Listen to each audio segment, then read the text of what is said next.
Hey guys, in today's video, I'm going to show you how to fix error code 10301105400 in Pokemon TCG Pocket. Let's begin. So first thing that you need to do is you need to check your internet speed. Because if your internet speed is not stable, then that's most likely going to cause an error code in Pokemon TCG Pocket. So you're going to go to speedtest.net and you're going to test your bandwidth.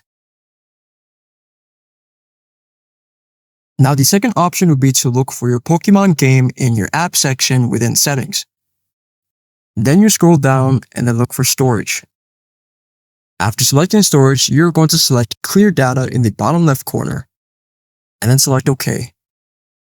Then lastly, if that option doesn't work, then what you can try to do is you can go back, then uninstall the app, then reinstall it from your app store. And there you go. I hope this video was helpful for you and I'll see you in the next one.